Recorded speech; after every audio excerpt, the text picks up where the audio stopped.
So I've been using the Osmo Action 4 ever since it came out, and it has been one of my go-to action cameras for point-and-shoot videos. But now there's a new camera on the market called the Ace Pro from Insta360, and what they've done here is to basically merge the GoPro Hero tool and the Action 4 together, creating their own camera, and I've also added some AI into this to make it a little bit better. But the big question is this gonna be better than the Action 4, and which of these should you actually get? So in today's video, I want to share my 5 key features and key differences between these two cameras, and at the end of the video it will be all up to you whether or not these differences are big enough to consider one over the other. And if you should decide to pick up one of these cameras, there is an affiliate link down in the description below, which I will earn just a small cut of the price you pay for either of these cameras without you paying anything. Now let's just head over to low light. The first one is low light. That's probably one of the main reasons you're here, because you want to see the low light differences between these two cameras. So I'm gonna roll some clips now and you can check for yourself, and let me know down in the comments below which you prefer when it comes to everyday low light use, Ace Pro or the Action 4.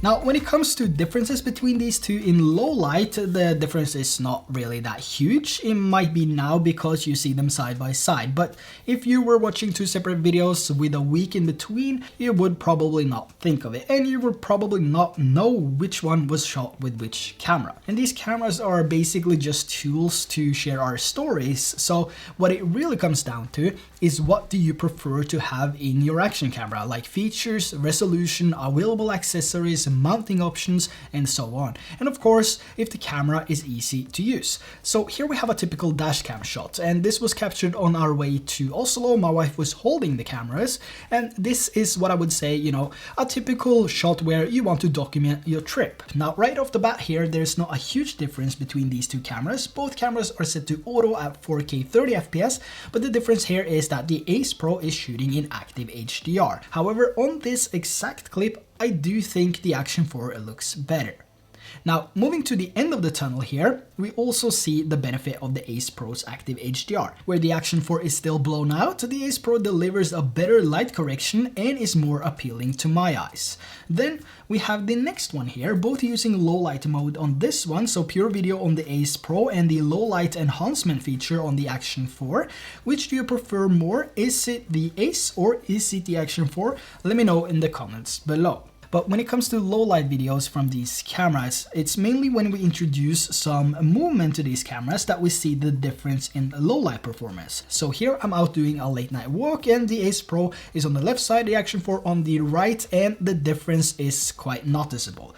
Due to the AI optimization on the Ace Pro, the stabilization is much better, so is the quality. Even though the image quality is really good on the Action 4, the stabilization is far off and the clip is actually unusable. And here's another typical everyday clip where I pull my daughter's shoes out of the car, and here the stabilization is good on both cameras, but take a look when I actually grab the shoes here, we can see a clear difference in brightness. Now when it comes to daylight and shooting videos, whether this is on a sunny day, overcast, whatever, both these cameras are looking amazing, and there's nothing to complain about when it comes to quality. But what I do see though is a difference in white balance. Even though both are set to auto, the Ace Pro is more reddish and the Action 4 is more greenish. But this can easily be changed in post by adjusting the tint slider, so I wouldn't qualify this as a huge difference between these two cameras. And another thing to note is that the sharpness control is also different on these two cameras when both are set to default. The Action 4 has more sharpness by default, but again, this is something that you can also change in camera to give you a more preferred look, so not something that would make one better than the other. But when it comes to 4K resolution and versatility between these two cameras, a key feature to the Ace Pro, which the Action 4 does not have, is free frame video. This is something you might be familiar with if you have the Insta360 Go 2 or 3, and this basically allows you to shoot a video and reframe the video later, like changing aspects and do minor adjustments to the framing. It's kind of similar to the X3 360 reframing method though, but it's without the 360 or the 360 degree field of view.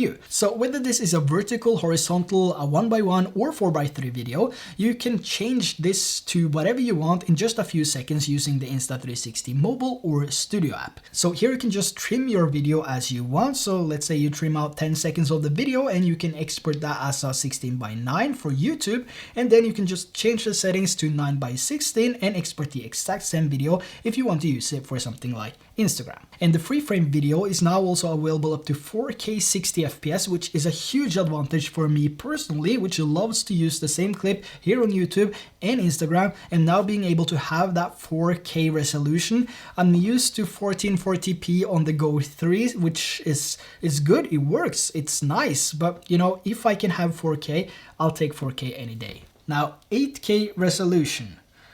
Let's talk about that. Now, it's hard for me to tell if this is 8K or not, since my monitor is, I don't even think my monitor is 4K. And even when I watch this on my TV is 4K. So I'm not sure if this is 8K or not. But what I do know though is the intention with the 8K resolution was to allow people to have the clarity zoom, which is another key difference between these two cameras.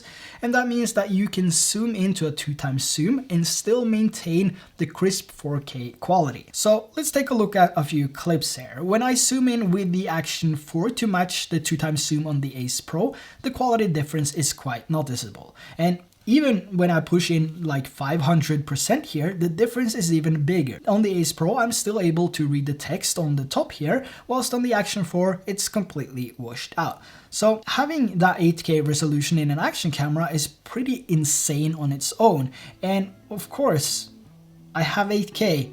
I had to put it to the test.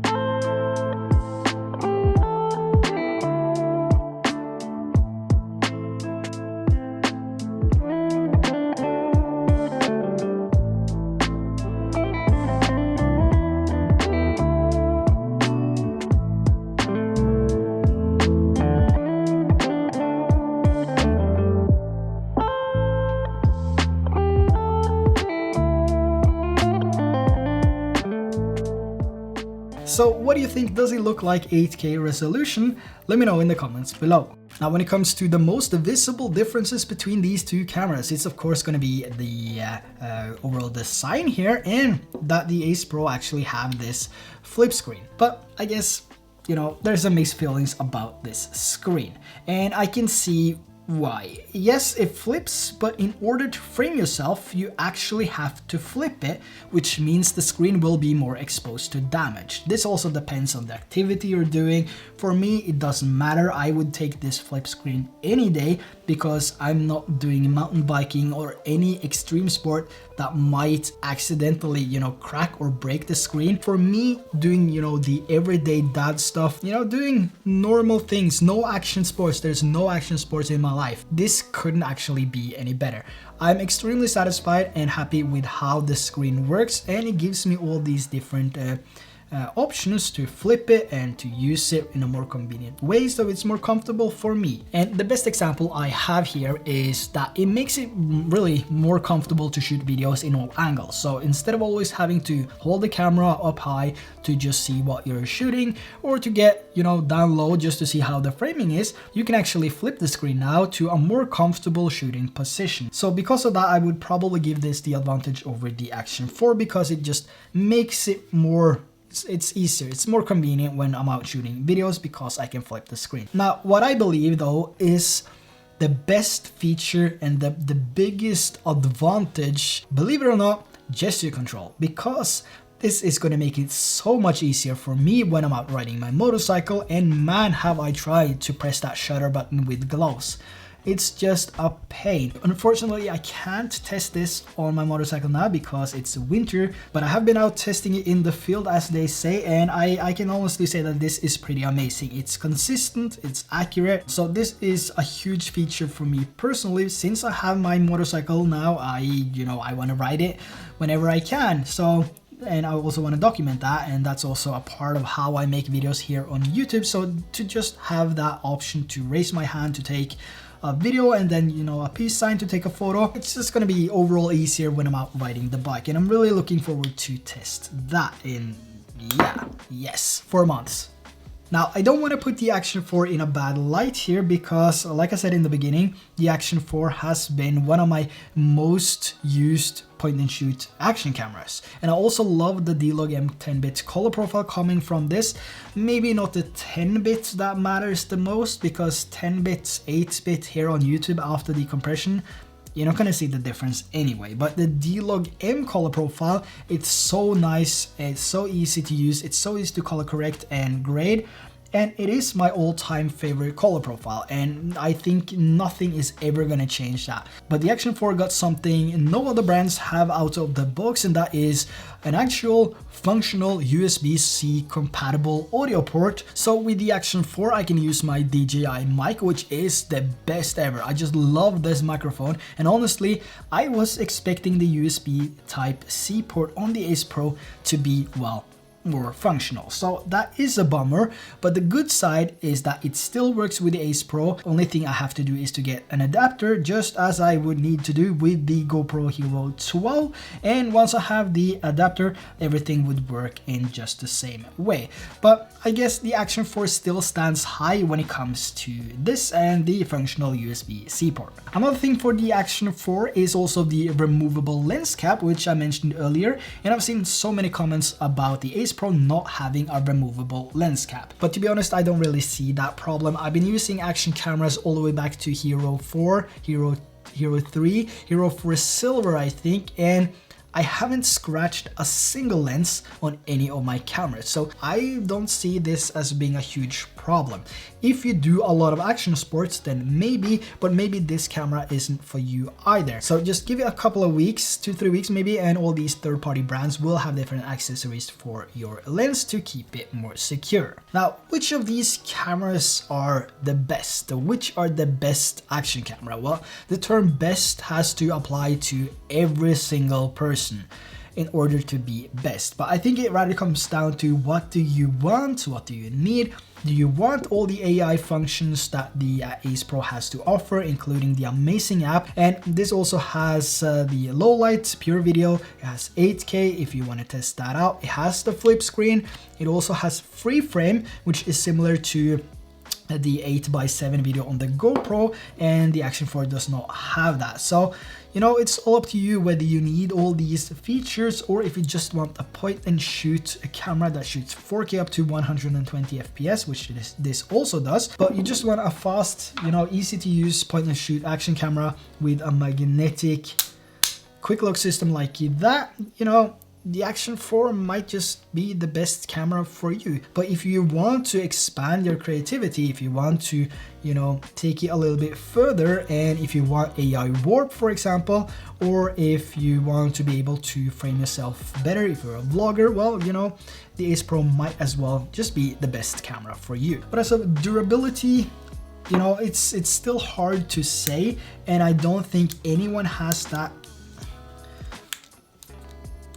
I don't think anyone has that answer yet, because, like I said, this has only been out for like a week or something now, and you can't really say if this camera is durable after a week. You have to put it to the test. You have to use it for a couple of months in order to see how it holds up. You know, the Action 4 holds up pretty well, and I would say this is more durable than the GoPro FreeSync 8. Because, you know, that's, you know, it works when it works, and it works when it, yeah, when it works, I don't know. But the Action 4, I would still say, is to me the most durable action camera. The Ace Pro is taking versatility to another level, so I would say out of these, the Ace Pro is probably the most versatile because it has that flip screen, all the functions, the AI assist, everything, AI highlights even, and it's just a more modern camera. But if you just need that point and shoot, Action 4. So, you know, the decision is hard, and like I said, durability, you have to give it a couple of months. So maybe in my 2 months later, 3 months later review of the Ace Pro, I will have that answer. But whichever you decide to pick up of these, you know, grab the link in the description below. That would be appreciated. And also, I'm really curious to know which of these that you prefer after looking at these clips here, and you know, which is going to be your next action camera. Let me know in the comments below. And also don't forget to check out my review and my, I would say, comparison, my raw comparison between the GoPro 12 and the Ace Pro. And if you haven't seen it, I think you're gonna be surprised. So I'll leave that down there as well. So with that said, thanks for watching. I hope you enjoyed this video. Don't forget to subscribe if you haven't already, and also hit that like button. That really helps pushing this video out so more people can see it and benefit from it as well. And with that said, thanks for watching, and I'll catch you in the next one.